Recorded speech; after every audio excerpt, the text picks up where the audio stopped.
ستایا جائے گا، ان کو ڈرایا جائے گا، ان کو سہمایا جائے گا، کبھی حجاب کے مسئلے کو اٹھا کر، کبھی تعلیم کے مسئلے کو اٹھا کر، کبھی امی خدیجہ کے مسئلے کو اٹھا کر۔ یاد رکھو یہ آج کی بات نہیں ہے، یہ ہمیشہ سے ہوتے آیا ہے اور ہمیشہ ہوتا رہے گا۔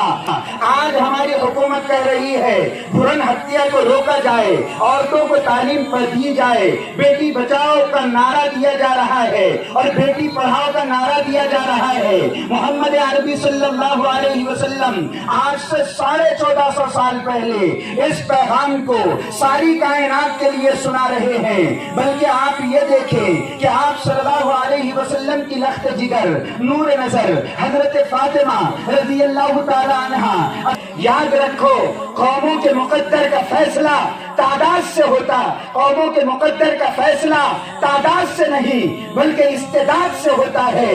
اگر تم کم ہے اور تم میں قوت و طاقت ہے تو آج بھی تم اغیار باطل کے قلعوں کے لیے کافی ہو، اور اگر تم کروڑ ہو اور اگر تم میں جرأت ایمانی نہیں تو یاد رکھو بھیڑ بکریوں کی طرح تم رون دیے جاؤ گے۔ کے مٹ جانے سے نشے میں کو تعلق نہیں پیمانے سے، ہے آیا یورش تاتار کے افسانے سے، پازبا مل گئے کعبہ کو صنم خانے سے۔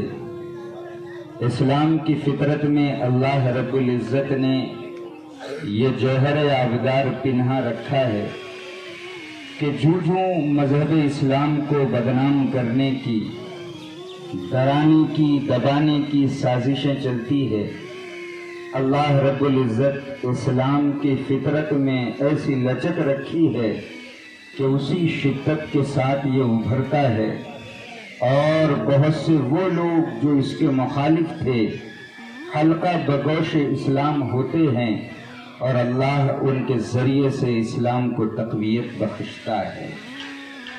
آج حالات بڑے تنگ ہی صحیح، مگر ہم اور آپ اس جلسے میں جمع ہیں۔ آپ جناب رسالت مآب صلی اللہ علیہ وسلم کی زندگی تو اٹھا کے دیکھیں۔ آپ نے یہاں پر مدرسے کی معصوم طالبات کی زبانی رشد و ہدایت کا وہ پیغام سنا ہے کہ اگر آپ اس کو حفظ جا بنائیں تو زندگی گزارنے کا طریقہ، قرینہ سلیقہ وہی بچیوں کی تقاریر آپ کو عطا کرتی ہے۔ مگر بعض مرتبہ انسان کا یہ مزاج ہے کہ کہنے والا اگر چھوٹا ہو تو انسان اس کے باتوں کی طرف کان نہیں دھرتا۔ مگر آپ میری بات یاد رکھیں اور اس بات کو حفظ جا بنائیں کہ یہ بچیاں ہمارے لیے ہماری طاقت ہے۔ ان معصوم بچیوں نے وہ پیغام آپ کو اور مجھے سنایا ہے جو مردہ جسم کے اندر طاقت کی روح بھر دیتا ہے، جو مجھے اور آپ کو سمجھا رہا ہے وہ اللہ کے بندو، جب تمہاری معصوم بچیاں ایمان و استقلال سے اس قدر بھری ہوئی ہے تو تم کیوں خوف زدہ ہو اور تم کیوں خوف کے ماحول میں جی رہے ہو؟ اللہ کی ذات سے توقع لگاؤ، حالات اگر بد سے بدتر ہو جائیں تم کو خوف کھانے کی ضرورت نہیں۔ اللہ رب العزت ان حالات کے بطون سے وہ کامیابی کی راہیں نکالے گا کہ عقل انسانی خیرہ ہو کے رہ جائے گی۔ جناب رسالت مآب صلی اللہ علیہ وسلم کوہ صفا پر چڑھے اور آپ نے چڑھنے کے بعد مکہ کے لوگوں کو مخاطب کر کے کہا یا ایھا الناس قولوا لا الہ الا اللہ تفلحون۔ آپ نے سرداران عرب کو مخاطب کر کے کہا یا ابا سفیان جئتکم بخیر الدنیا وکرامت الآخرہ۔